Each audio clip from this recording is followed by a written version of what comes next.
Thank you for joining us at the 2022 edition of EXPO Chicago, the International Exposition of Contemporary and Modern Art. I am Kate Sears-Batowski, Director of Programming, and it's my great pleasure to welcome you to the Dialogue stage, presented in partnership with the School of the Art Institute of Chicago. Dialogues offers panel discussions, conversations, and provocative artistic discourse with leading artists, curators, designers, and arts professionals on the current issues that engage them. This year, EXPO Chicago is proud to launch our inaugural Directors Summit, a program that invites a diverse group of emerging art museum leaders from across the United States for a 3-day program addressing the shifting dynamics of museum leadership today. Shaped in partnership with the museum consultant Jill Snyder, a seasoned museum director, the Directors Summit is centered on 2 public roundtable discussions, one today and one tomorrow at 2 p.m. Both conversations will examine how to forge equitable and sustainable movement forward for art museums and institutions. A special thank you to our partners, Sotheby's, the Toma Foundation, the University Club of Chicago, and the Terra Foundation for American Art. Please join me in welcoming Jill to the stage to introduce the 4 panelists involved in today's conversation.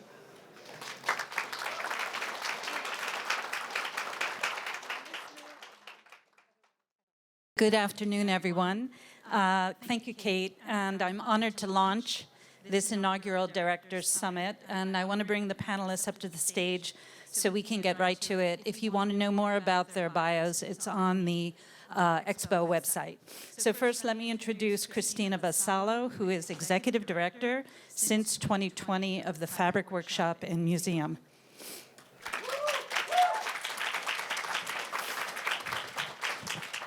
Amy Gilman is the director since 2017 of the Chazen Museum of Art, University of Wisconsin at Madison. Cameron Shaw is executive director since 2021 of the California African-American Museum. And Adam Levine is the Edward Drummond and Florence Scott Libby director since 2020 of the Toledo Museum of Art.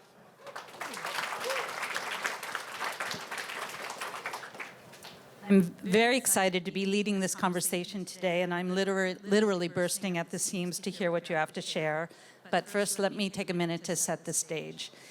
When we first began our collective dialogue 5 months ago, it was painfully evident that the past 2 years have been marked by a profound rupture to the status quo. After years of well-intentioned yet lagging attention by the museum field to confront systemic inequities, this rupture cleared away illusions about an old order that most agree is no longer fit for purpose. This has been a painful moment, but it has made way for what has been incubating to emerge in clearer form. Above all, a rupture from the past demands choices about the foundations of the future. This Directors Summit, comprising 2 roundtables, is designed to focus on this new foundation through the voices of an emerging generation of art museum leadership. These 8 directors, 4 today and 4 tomorrow, are emblematic of an invigorated leadership possessing equal measures of humility and curiosity, conviction and vision. Given our time constraint to 1 short hour, I have asked each director to share 1 initiative that reflects foundational change. Following these 10-minute presentations, I will moderate a conversation among them, and at the end, I'll preserve some time to take questions from the audience. Let's begin with Christina. Wow, Jill, thank you for framing this conversation in that way. It's really an honor to be sitting here on stage with my co-panelists and to have participated in the conversations that you described over the last 5 months. It's been illuminating. So I run the Fabric Workshop and Museum in Philadelphia, which has a singular vision, and that is to support artists in experimentation and audiences as well. And we do that by essentially embedding embedding a workshop within a museum. And that workshop comprises 7 professional artists who are with our artists in residence at every stage of their creative process, which is anywhere between 2 and 3 years. That residency culminates in an exhibition, and then, of course, our curatorial and educational teams do such amazing work to connect our audiences to the artistic process and the exhibition and the artists themselves. So while COVID-related closures were first ordered, we were confronting a total unknown. There was simply no playbook for how to operate during a pandemic of this kind. My staff was really concerned about feeling disconnected from each other and from our audiences. We simply didn't, we were also terrified of this unknowable virus. And there was so much disinformation worldwide and actually a lack of information globally in the city where we are that all served to compound our sense of uncertainty. And the shutdown immediately revealed to us how precarious the systems are that support art and culture, especially in my region. And while closing the building, getting my staff settled in, focusing on the switch to online programs, and funneling our resources towards community-engaged and responsive initiatives, which one of which is pictured here, I kicked into convener mode. I hadn't had much time in the 2 months pre-pandemic in Philadelphia to meet many of my peers. So I sent out a Zoom invitation. It was a weekly invitation to the 10 executive directors I had met in that time. And I asked them to make the circle larger. And so we first started talking about, how do you keep your staff engaged while telecommuting? From the HR perspective, what's the best way to handle this? What are you hearing from the city? Maybe you have more contact with city council members than my organization does. And so we really started to share information, and it was so incredibly useful because none of us knew how to be during a pandemic.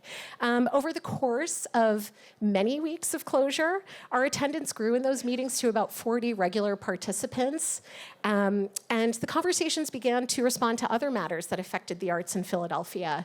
So, for example, our mayor proposed to zero out the entire arts and culture budget in the 2021 budget draft.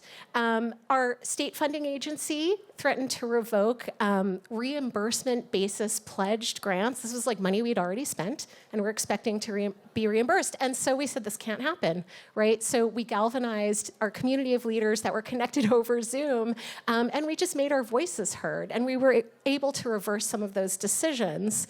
Then, as we marched into the summer of 2020, we shifted the conversations entirely to how we, as arts leaders, could evolve our organizations into anti-racist platforms for the generation of art ideas and potential solutions.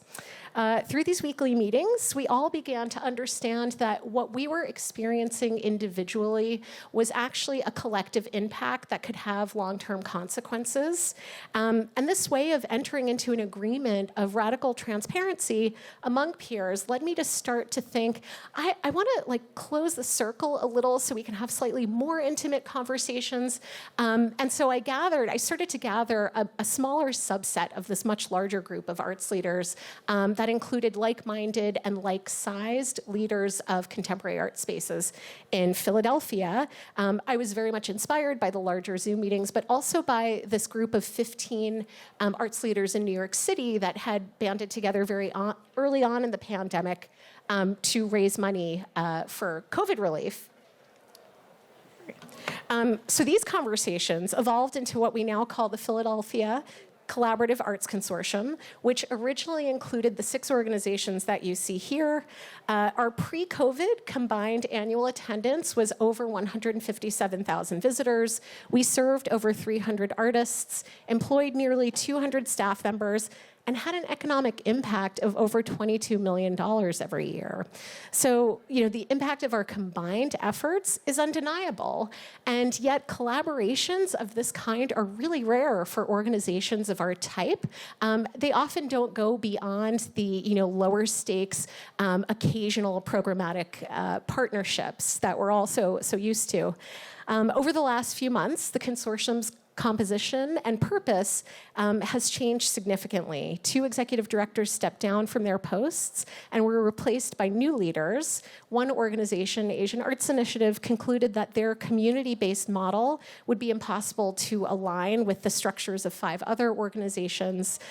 This led to some real soul-searching on behalf of the members that remain, and to shift our internal work from joint fundraising to programming that's intended to share our very distinct audiences and cultivate the next generation of young contemporary art enthusiasts in the city. So now we've got this new stated focus and a new slide.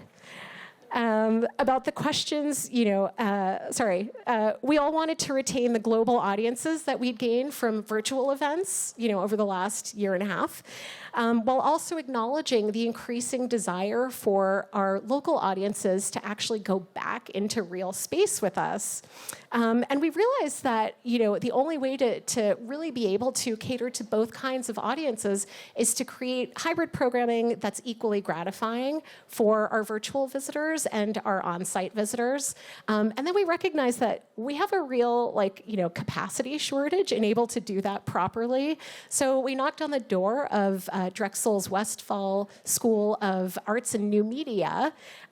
Educators there were so enthusiastic about these questions that we were posing that they developed an entire graduate course around addressing these issues for us. And so you can see a slide from their final there. We got to work alongside arts administrators and user experience students on the R&D phase of a membership program designed to share young audiences by offering them access to exclusive consortium events and a community that's realized both online and real space.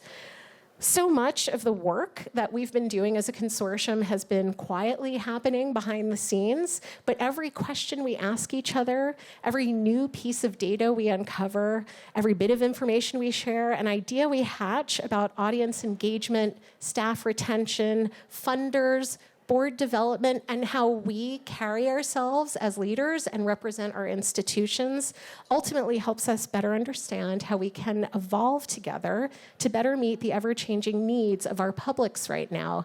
And I think you get a pretty good sense that collaboration and transparency are my love languages.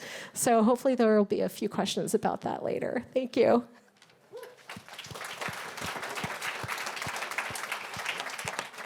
Thank you. That is difficult to follow because I think that one of the things that is really quite wonderful about this group is that we are all going to talk to you about things that are really wide-ranging, right? There are inter-institution partnerships, there are programmatic things, there are staff changes, all of this, and I think that the thing that I have already started absorbing, and we talked about this at dinner last night, was that these are all very hyper-local. Like, what you're talking about is very specific to the situation in Philadelphia with this group of institutions, but that doesn't mean that it is only relevant to Philadelphia, right? And that is the thing, that it's so grounded in the local institution.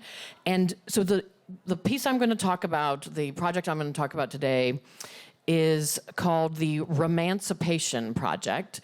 To set the scene a little bit, I am the director at a university art museum embedded within a Research One university within the Big Ten, the University of Wisconsin-Madison. And we have an unusual position on campus in that we are right at the border of campus and community. So when I arrived there in the fall of 2017, I was really charged with invigorating the relationship to the broader community of Madison and across Wisconsin, but also to better face and integrate within the entire university. And one of the things that I started to think about, because I did not come from a university art museum background. I came from a public museum And so I did not have a lot of preconceived ideas about how university art museums are supposed to function. So apparently I asked some very impertinent questions. And but that also means that we can get to some really interesting things. And one of the things that we have started to really talk about is how can we use the objects in our collection and like really deep dives into objects in our collection to have really hard conversations about things. And shouldn't that be one of the things that as a museum that we are going to do, right? And at a learning institution such as the University of Wisconsin, I think it is, of course, education mission. But this goes even deeper because I do believe that museums are one of those places where you can have conversations that are actually hard to have between individuals, but you can invite people into your space to critique, to research, to do all of that, and we're doing that with the object that you see up here, which is entitled the Emancipation Group. You may be familiar with this object because it is quite well known, not necessarily the Chazen's version. There is a large public bronze version that is in Washington, D.C. There was also a large public bronze version that was in Boston that was removed from view in late 2020. There are multiple bronze and marble versions in museums across the country, and we're trying to track them all down. So it started actually fairly traditionally, right? We had invited the artist Sanford Biggers to come to the museum for a different project that he was working on. And as you do, you hold a dinner, and at dinner, the conversation just goes where it goes, right? And he started asking about, what other things are you working on? This was in the fall of 2019. And I said, there's this object in the collection that we're starting to do research about. And it's called the Emancipation Group, and Sanford had begun working on his Chimera series where he really combines elements of Western classical sculpture and African masks, especially. And so he initially said, well, would you be interested in me doing a counter monument? And I thought, oh yeah, absolutely, right? Like we're interested, and let's start talking about it. And then COVID happened, and then nothing happened, right? Like we just went on and we were doing all of this research, and Sanford and I started talking again at the end of 2020, and he said, I don't think it's a counter monument. I think we really have to expand beyond what is traditional between a artist engagement within a museum. So would you be interested in me bringing in collaborators? And so we have what I like to think of as this three-legged stool, where we are collaborating with a group called the Mask Consortium. And I'm not going to go into a lot of detail about where the project is now. You can hit the romancipation.org website to learn lots of things about the project. No colon, just romancipation.org. And I hope that you will, because it changes regularly as we uncover more material and as we do more research. So we are thinking about what is the counter sculpture to this, and Sanford is doing a lot of thinking about that. Mask Consortium are people who are now connected to this project as collaborators who come from dance, they come from music, they come from film, they come from all of these other areas, and they have no background in the museum field. And we are inviting them all to give us feedback about how to interpret this sculpture within our collection, within a historic collection. And that's really challenging, and it's very, it feels scary. Sometimes it feels really risky. We are going to do a in-person exhibition in fall or winter of 23, but we are also doing a documentary about this process. And as museums, we are not really cool with showing how the sausage gets made, right? We like to open things and have them look perfect. And so we are really trying to be very vulnerable with this. We're going to do a symposium series. We're doing curriculum development as partnerships with the University of Wisconsin School of Education.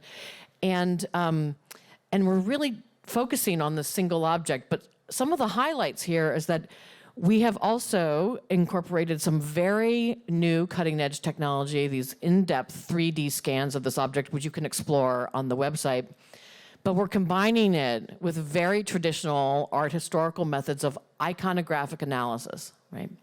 So to really combine those two in the service of understanding not just this sculpture, but also how this sculpture fits into the history of systemic racism in this country, about how we can begin to have conversations about that grounded in these particular objects. And so we're trying to get comfortable being uncomfortable. That's a hard thing for a museum, I think, sometimes. We're trying to pilot new interpretive methods. We're also trying to document this so that other institutions can perhaps follow in our footsteps and use this as a roadmap. And we're trying to form collaborative relationships and really trust our partners to tell us the truth about how they feel about the objects in our collection. What do they see? And then how can we incorporate that into a new way of interpreting them? I'll end on what are some of the challenges? It's a really big, hairy project. It has tons of tentacles. The scale has grown and grown, and we are a small institution. We're embedded within a giant institution, but we are pretty small, and that is very challenging for the team, as you might imagine. You know, it's hard to keep institutional buy-in really high over the course of 2 years that we're doing on this project, where it's not just the curators coming up with a checklist.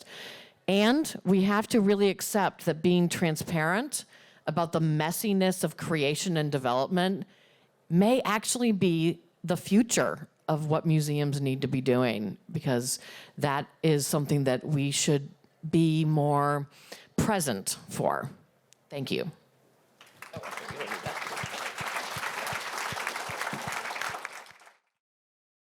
Jill, thank you so much. I'm just so grateful for this group. Like, to have peers who are thinking on this level is so extraordinary. Such a gift. My name is Cameron Shaw, and I'm the executive director of the California African-American Museum in Los Angeles. CAM was founded in 1977. Our mission is to research, collect, preserve, and interpret for public enrichment the art, history, and culture of African Americans, with a special emphasis on California and the Western United States.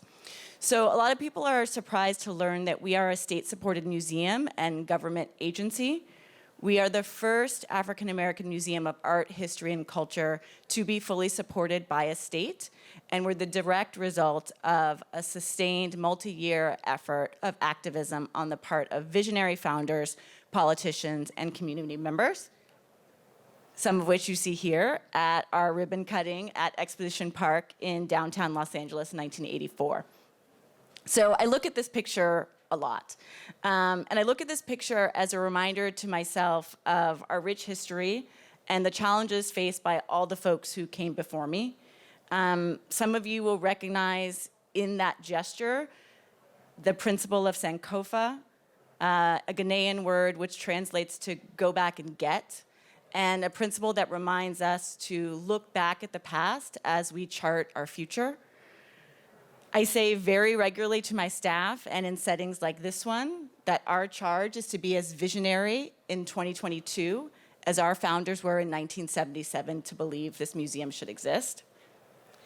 And it's not lost on me that when you look at that picture with 3 of our core founders, our founding was led by Black women. And today, our programmatic leadership is comprised of an intergenerational team of Black women who I am privileged and honored to work alongside. So more than 40 years after our founding, the mission and originating principle of CAM remains as vital and relevant to a healthy and just America as ever, which is to create an inclusive, dynamic, and accessible space for all people to see Black lives and experiences valued and reflected.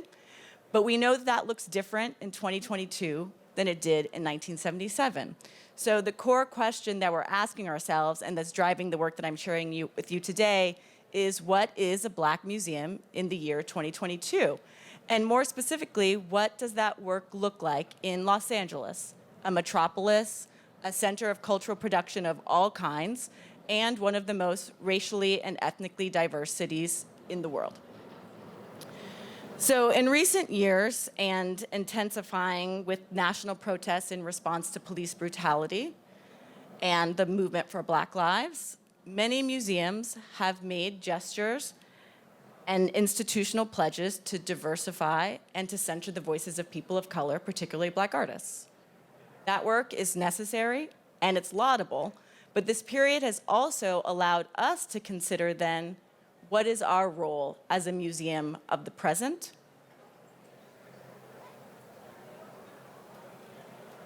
Which is to say, we've always been centering Black artists, right? That's been our work for over 40 years.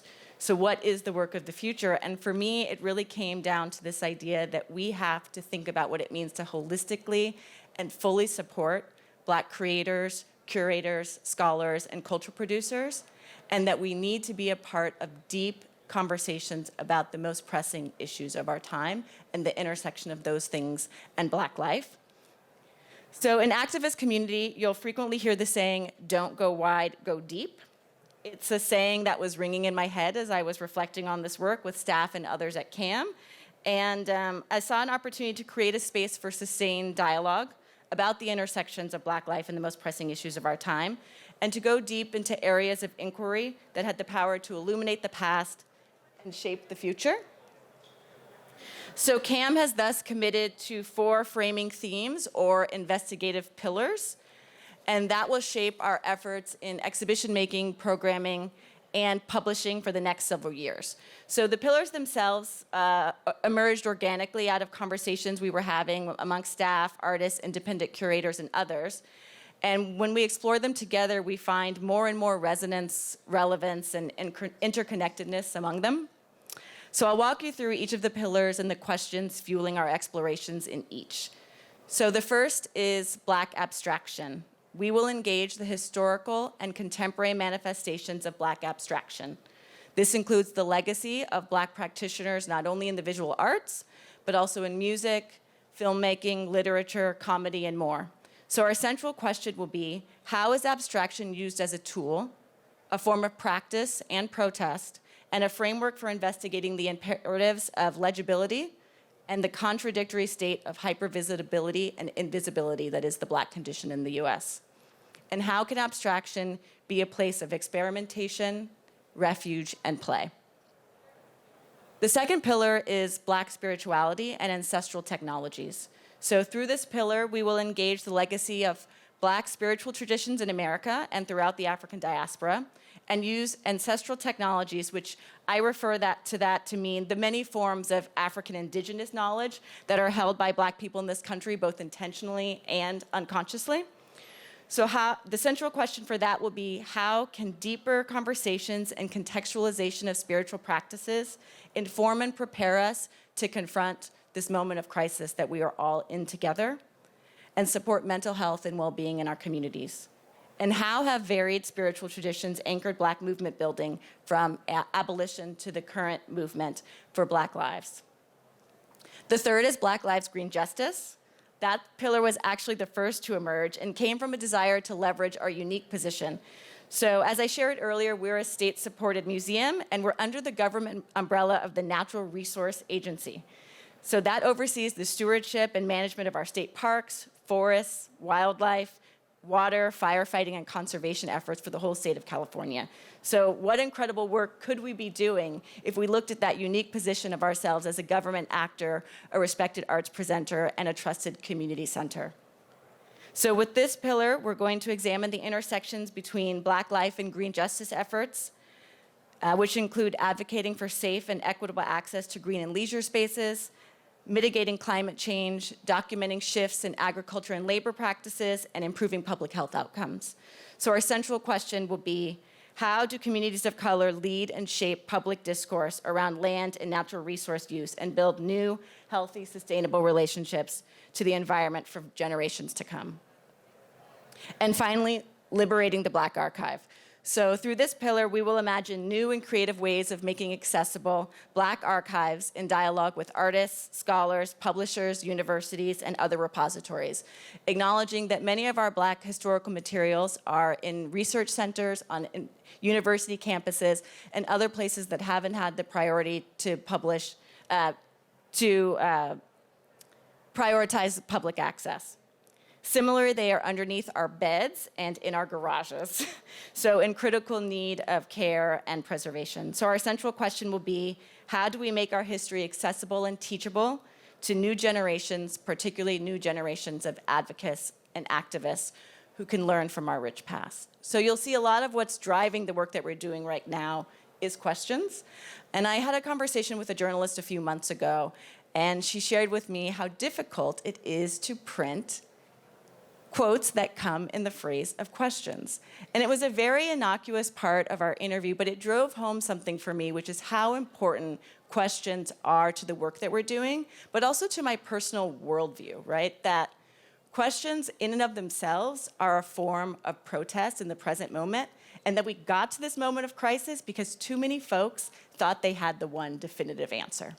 So I'm really hoping as we embark on these questions in the next few years that we start to reveal the many divergent and interconnected truths about the multiplicity of Blackness and also our full humanity. So thank you. Hi, everybody. Jill, thank you so much for having us. To my co-panelists and the panelists tomorrow, it's a pleasure to be a part of this cohort. It's really humbling to be surrounded by such great minds. And I do think it's important to note that it'll be the first time for many of you that you've heard of some of our organizations. That's where the most interesting museological stuff happens, full stop. And you're hearing it up here. So I'm Adam Levine. I'm the director of the Toledo Museum of Art, which is, I hope, one of those museums some of you have heard of. But if you haven't, we were founded in 1901. We have a collection of 30,000 objects. And when we talk about the systems and structures that undergird museums that need to change, this is the type of museum that you think of. So there is an expression in the museum world, seen one museum, seen one museum. Right? Every museum is different and unique, although I think you can hear that whether you want to call it a vibe shift or the zeitgeist, that we as a field are at long last moving in the right direction. But this is an extraordinary opportunity for me and an extraordinary opportunity for the team to take an institution that is sort of the institution par excellence and rethink it. The Toledo Museum of Art collects 5,000 years of human history across 6 continents. We have never aspired to be encyclopedic. That's a different presentation. But when you walk through the collection, you have a feeling that you're in an encyclopedic museum. But we do not have 18 curatorial departments. We have 1. So we have an opportunity by 2026 to reinstall the whole collection together, not gallery by gallery, but as an institution. And in so doing, tell an entirely different narrative of art history. And what I'm going to talk to you about today is not that reinstallation, but it's about how you structure a team around delivering those outcomes in ways that are actually disruptive to the systems and structures that we say need to change. We can't simply have the change exist at the project level or even the program level. Structural change requires structural change. So that's the nature of the presentation today. So our vision for the organization is at the left and our values are at the right. You can read the values and the description we give around them. These values are not my values, they're the team's values. When we went through the strategic planning process, our learning and interpretation team facilitated exercises across the whole staff, and these are the values that they chose. And our vision emerged out of a lot of word shopping, but ended up, as you can see, that the Toledo Museum of Art aspires to be the model art museum in the United States of America for our commitment to quality and our culture of belonging. And again, in the interest of time, we won't unpack each of that, but I would submit that a lot of museums are really, really good at focusing on the canon and not very good at cultivating a sense of belonging with and through a changing and evolved notion to the canon. And there are a lot of institutions that are really good at cultivating a sense of comfort among community, but don't necessarily think broadly or critically about the canon in the way that we have to with our infrastructure. Again, it is a huge opportunity, and is one that I'm proud to say the team is very much up for the challenge of. So to operationalize, it's a term we use a lot around the museum, right? There's a lot of rhetoric, but if you don't execute against the rhetoric, then it's just rhetoric. So to operationalize the vision and those values, to live those values, we've developed 4 objectives. You can see those listed at the left. Each of the words in those objectives is intentionally chosen. And you can see the signature projects in italics that underline them, that we're seeking to achieve by 2026. And because it's an art fair, even though this is effectively a management talk, I did have to show some art. And I'm showing you 3 artworks that we acquired that demonstrate the opportunities to synthesize quality and belonging in a 21st century historical museum. The acquisition of Bisa Butler's The Storm, the Whirlwind, and the Earthquake, one of the very first acquisitions of my tenure, shepherded by Lauren Applebaum, but Diane Wright, our contemporary curator of glass and contemporary craft in the audience, was absolutely instrumental in the acquisition, is an iconic work, brilliant, and expands the scope of our contemporary collection. But it is also true, at the bottom right, that we've reinstalled our cloister. The Toledo Museum of Art is one of 5 art museums in America that has a cloister. We're also totally private, we're totally free, we have a Frank Gehry building, we have Sanaa's first building in America. It's a pretty exceptional place, come visit. So we have a cloister, and we reinstalled the cloister. But there is no history of medieval Christianity without a discussion of Ethiopia. So we acquired an Ethiopian diptych, among other things, which are now installed in our Gallery of the Global Middle Ages, which is in fact installed within a cloister, with community advisory along the way. And then above it, we have an exceptional European collection. We're known for it, but under-indexed, as many are, in female artists. So that's a 17th century painting by Louise Moyen, exceptional work of art, as good as anything in the entire collection. The narratives that we seek to tell as museums, particularly in the contemporary world, are given strength when you realize that they've been erased, not that they were absent. There's a history to everything that museums are trying to achieve, and that's the opportunity of a historical public institution like ours. But what I'm mostly going to talk about for the rest of this talk is becoming an employer of choice, and thinking about how it is that if you're serious about living your values, if you're serious about finding the best ideas, the most innovative ideas, cultivating diverse ideas, building a sense of internal community, that value community, it doesn't just mean reaching out to people in Toledo. It also means making sure that your staff feel that they're part of a community and really empowering the team to build trust. How do you structure around that in a way that allows you to deliver on these 4 objectives?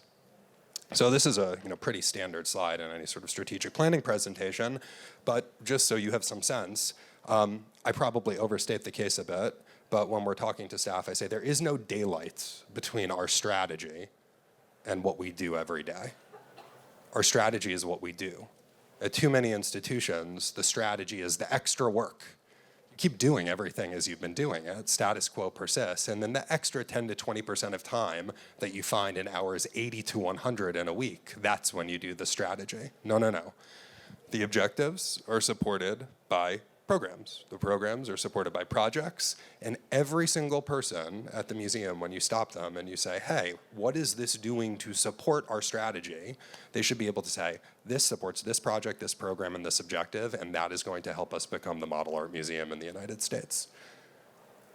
But of course, this work doesn't actually happen in departments. The x-axis generally shows you how we've structured the organization. That's not quite right, but those are the varying departments in the organization. And anyone who does work in any organization, but particular in and around museum, knows that pick any project. Think about anything you heard today. It takes every single department in the museum to do the work. And yet, the way that we structure the work tends to be in departments. And we talk frequently over and over again about the siloed effects of working in a museum. Well, this is part of it. It's structural. We have to think about how we change the structure to unleash better cross-functional work and to unleash different forms of leadership and different ideas from across the organization. So what we've done at the Toledo Museum of Art is we have changed the way that we structure leadership around projects. We've literally use this model called distributed leadership, or in the business jargon, you can read about it as agile. For every project in our strategy, we create a project team. And every project team has a lead. The lead, though, is irrespective of your place in the hierarchy. I want to say that again. The lead is irrespective of your place in the hierarchy. So I am on a project team, and the project lead is an associate registrar. So when the associate registrar delegates a task to me, I do it. I don't say I'm the director. No. I say, that's great. I'm on it. What's my deadline? So here's an example of how it actually works, and I want to just talk you through the actual example. So Rhonda Sewell, seen at the left, is our first ever Director of Belonging and Community Engagement. She oversees a department. She reports directly to me. She is a senior leader in the organization.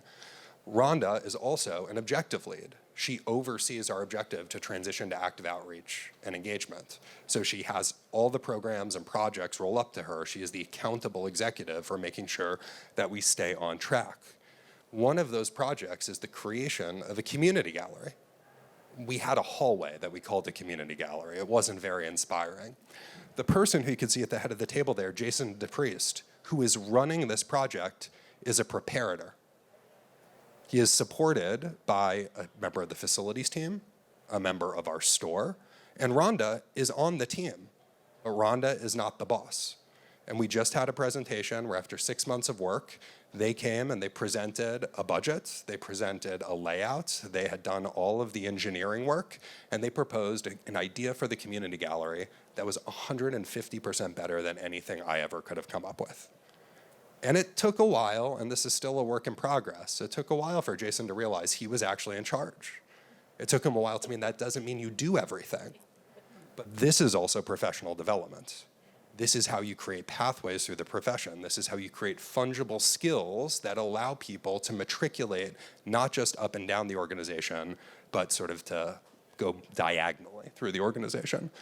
So as I wrap up here, just to say, this is sort of the movement that we're seeking to make. I'm not going to read everything on the slide, but these are sort of the things that we try and sort of drill into the team. We have 100 full-time staff. We have 250 staff. But of the 100 full-time staff, 66 of them are on project teams. 30 of them are project leads. They represent every level of hierarchy. They represent the diversity of our staff, a staff which is insufficiently diverse, but more and more diverse month by month.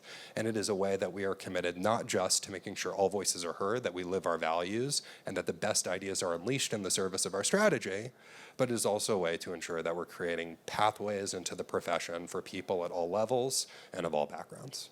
Thank you. Thank you.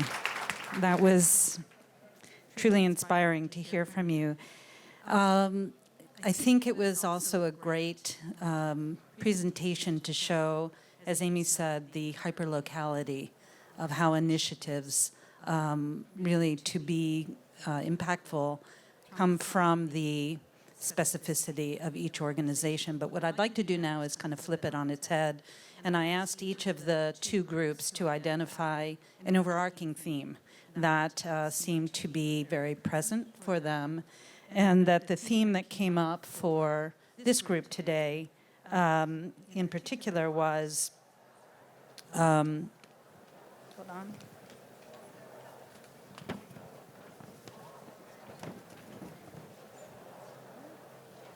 It was managing through crisis. Yeah, a big one. Managing people. It was specifically managing people in a time of crisis and or disruptive change, and that the sub-themes that came out of that were staff burnout, how to lead with empathy, but to balance authority and equity, and also the politics of labor itself. So I'm wondering if, in that broader theme, each of you might share some thoughts about that theme. I'm happy to go first. That makes me think, as I said, I care so much about transparency. And Amy, hearing you talk about Romancipation and how messy the process is and how we don't like to show it, it makes me think museums are built on secrets, right? Everything from how we build our collections to how we compensate our staff, although your museum is the outlier as a state-run or sponsored organization. But yeah, I think just opening up the books, right? And just being more clear and sharing the information with your staff, especially during the crisis, is the only way to get through that crisis. Because then they can see that, like, you're not hoarding money somewhere for the rainy day. We're in the rainy day and we're using it. So I want to chime in here because I also think that, we have been through 2 years of serious disruption that we had not anticipated, right? But the disruption is not over. We've all just articulated where the disruption is going. And I think it has been a real challenge as a leader to maintain the, it is incumbent on us to do ambitious, scary, disruptive things that challenge our sense of what is supposed to happen in a gallery, things that, invite people into our spaces and that expose some of the secrets, for example. We have to go there, and at least I will just speak personally about this, it's like, I also am very conscious that everybody feels tired, right? How do we do this at the same time, right? So, how do you keep everybody going? So because this kind of work is actually incredibly energizing, but we kind of have to get, over a certain hurdle, I guess, with some of the things that we're trying to do. Yeah, Christina, as you say, we have full budget transparency as a state-supported museum and government agency. We have full salary transparency. Our employees have collective bargaining. They're unionized. So many of those things that folks are fighting for, thinking about in the space, we have. So on one hand, there's this clear procedural methodology. There's a bureaucracy that we have to uphold. But the challenge that I'm coming up against is, how do I hold that, which is my job as the executive director, and also hold space for grief, also hold space for anxiety, and the things that folks are facing in this moment. How do I hold that for my staff? How do I hold that for our community? A community that is so deeply been affected by the last 2 years in very real ways, in life and death ways. And how do I also hold that for myself, recognizing that I have also been deeply, deeply affected and lost people so close to me, grief that I couldn't possibly comprehend before. How do I show up every day and hold space for that, and hold space for the diversity of lived experiences, the diversity of job positions that we have within our organization, and the diversity of ideas about what work is in the current moment, right? We are managing through a time where folks are redefining what work is and what role it will play in their lives. And I think for me, that's the biggest set of management questions that I'm asking myself. There's all this stuff that I shared with you today that I'm thinking about that I feel is deeply important, but it's the people who do this work. If I can't be there for the people, then this work can't get done. As you've all said, with no template, right? It's not as if there's someone you can turn to get the answers. As you can see, this is a very easy job. We all are, just coasting along here. That's why there's 30 museum director positions that are open right now. Well, so I think I had one of these conversations with Christina yesterday. Everyone will know the type of conversation where someone says something to you that should have been so obvious like 30 years ago, and you're just like, oh my God, that's right. And I think, one of the things that we've all learned over the past 2 years is there's only so much you can control. But one of the things you absolutely can control is the intentionality of your actions and the legibility of those actions. So we're institutions that have not been very transparent. And I would say, honestly, it's incredibly important that we be clear, but there are some times you can't be transparent, and it's for the protection of other people. And that's an important thing, right? There's a distinction between clarity and transparency. I always tell the team, I will always tell you the truth, except when I can't, in which case I'll tell you why I can't. Because there are some times where you really just can't say or can't say yet. But what you can control is you can control showing up authentically and showing the staff, showing your friends, showing your colleagues that you care. And if you helm an institution that moves slowly and that doesn't have a history that would cause you to want to trust them, then it's going to take you longer and you're going to have to do it more. And it's a bit of a thankless task. But eventually, if you just keep doing good work, it will change. And I do hope one of the things which is evident is that the museum field is clearly changing. And that's exciting.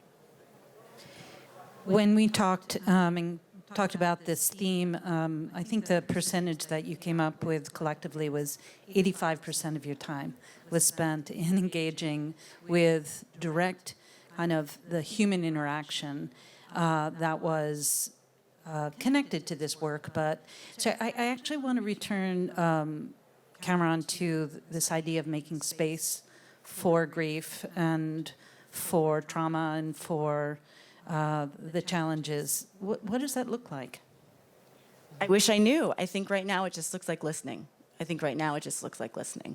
And I think I'm continuing to work through how that can be institutionalized, right? Like how it can become part of our culture, and that our procedures and our policy can support that. So that's what I'm really working on now is, how do we adjust?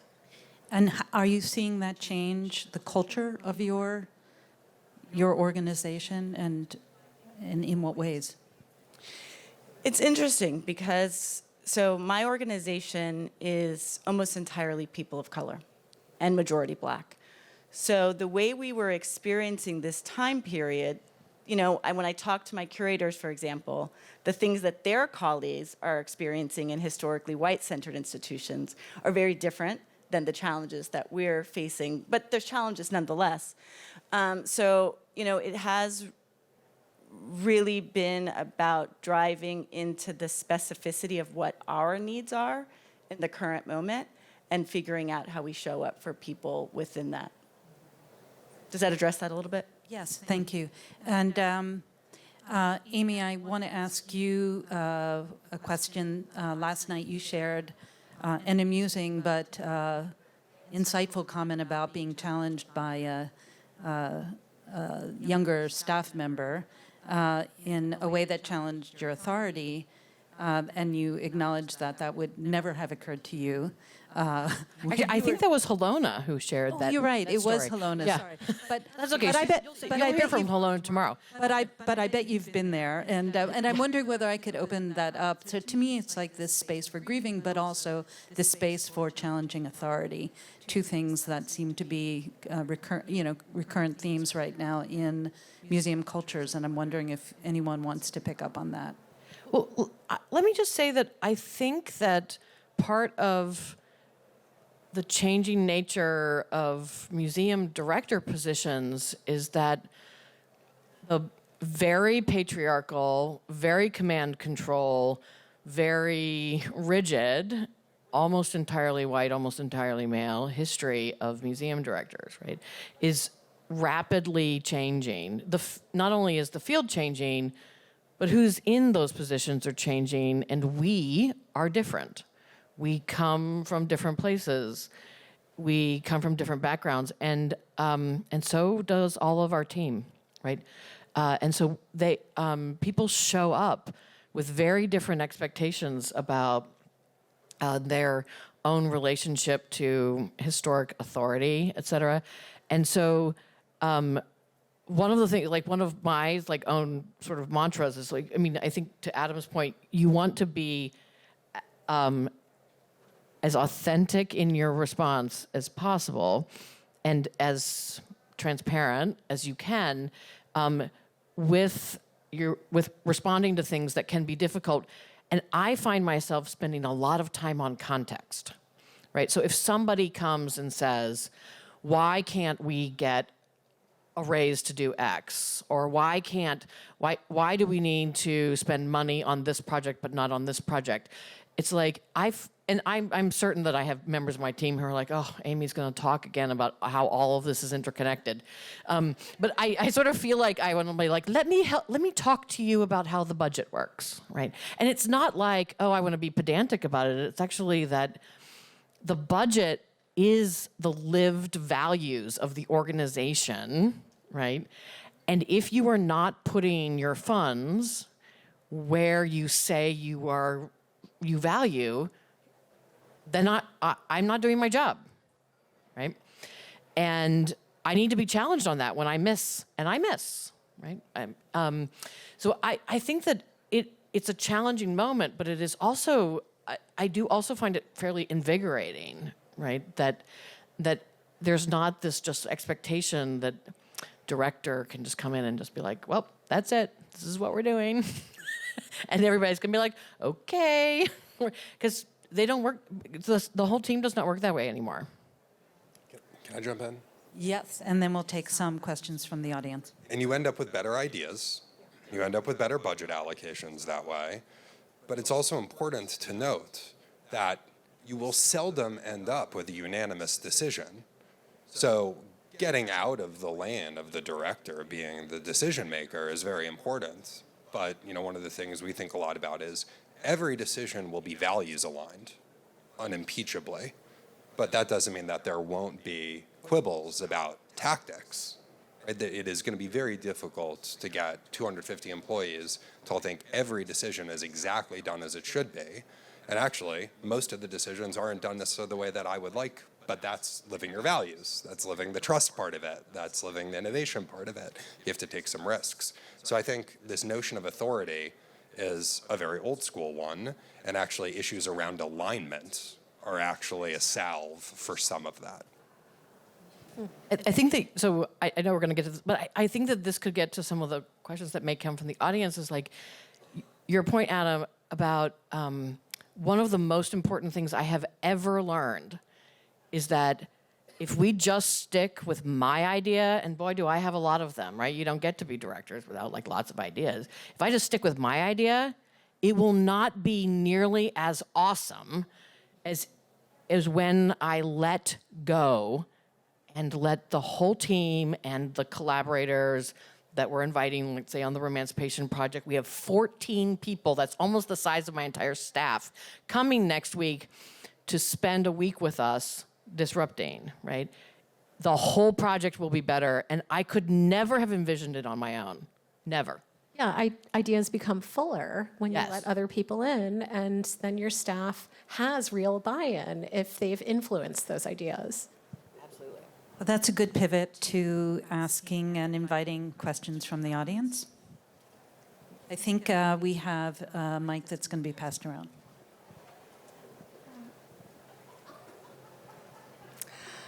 Thank you all for persevering in the last couple of years. So here's my question, because I've been in big corporations, and a lot of the ways that leadership has evolved is because it's efficient, right? It saves time when you don't have to explain the context and have all these different consortiums. So I'm a big advocate of, especially of what you're doing, Adam, the way you do that. But how do you deal with the time constraints? Because I would imagine this takes more time to listen to everyone else's opinions. Yes, it does. It really, I mean, you have to build in the collaborative messiness right into your timeline, and you just have to anticipate that, like, people are going to leave, and new people are going to come in. You have to get them up to speed, and yeah, you have to times a regular timeline by 2, basically. Maybe do fewer things. Yes, That's right. Don't do as much. Slow things down. We've been talking a lot about slowing down, right? Museums slowing down, perhaps producing fewer exhibitions, right? Being able to dream more and think more deeply about what is going in your galleries. I would also just add, efficiency is optimized across a time horizon. I'm not sure any company has been sufficiently thoughtful about what the right time horizon is. Just because it's messier in the short term doesn't mean you don't end up with better ideas over the long term. So in the service of greater sustainability and less work over the medium to long term, I don't see any evidence that this is less efficient.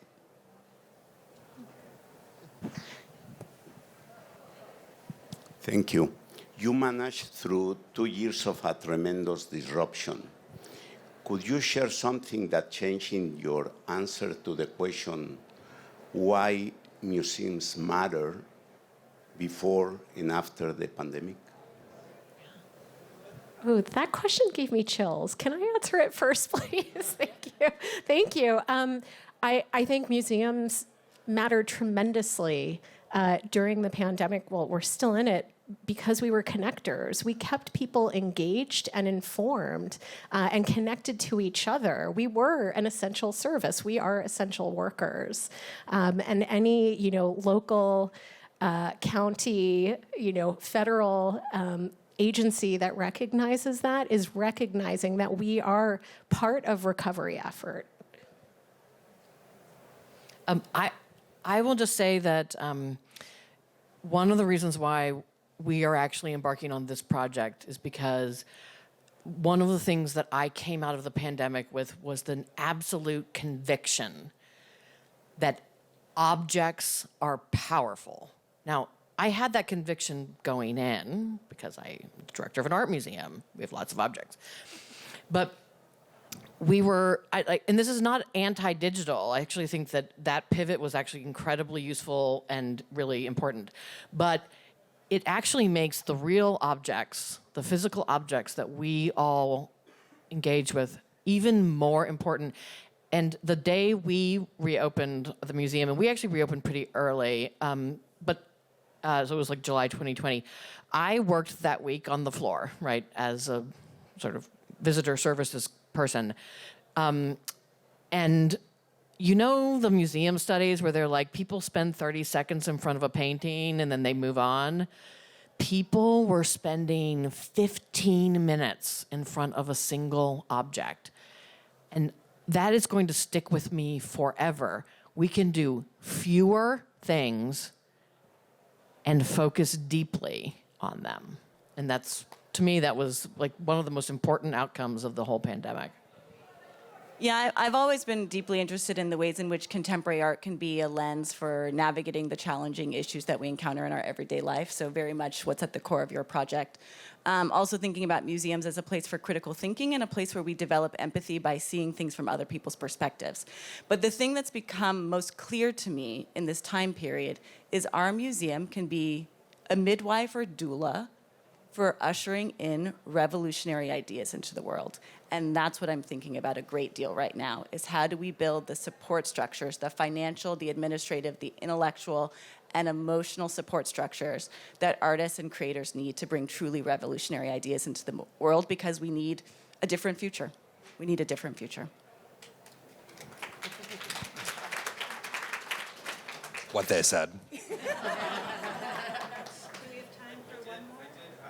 Yeah. I was just wondering, with so many revolutionary new ideas, what kind of conversations do you need to have with your board members in order to bring them about? They haven't been mentioned yet. Some of them are here. Hi, board members.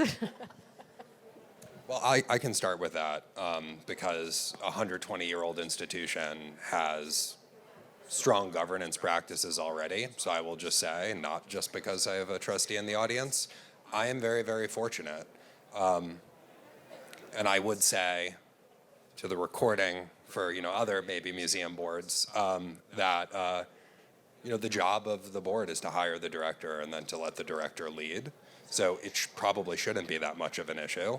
And obviously there's due consideration for the context in which one finds oneself. You can hear different institutions are taking different approaches because we're different institutions. But I can just speak from my own experience and say the board has been incredibly supportive unanimously of every decision that we've made. And I think that, my answer to the previous question would have been slightly different in that we are in the business of creating the canon. When something goes on the walls of an art museum, it's considered good. What an amazing superpower. How do you use that superpower for good? How do you use it to broaden the narrative? And I have to say, it's actually the synthesis of this very almost Victorian notion on paper of quality with this more 21st century notion of belonging, which has caused the unanimous support. The fact that it's not an either or proposition, it's actually a both and. And anyway, so the board has been incredibly supportive, and I think that there are these both and solutions that help drive towards not just consensus, but unanimity. I think we need to wrap up. So I hope you join me in appreciating that in imagining the future, we have heard from truly an inspiring emerging generation of leaders. And I thank you, and I'm honored to have convened this conversation. Thank you.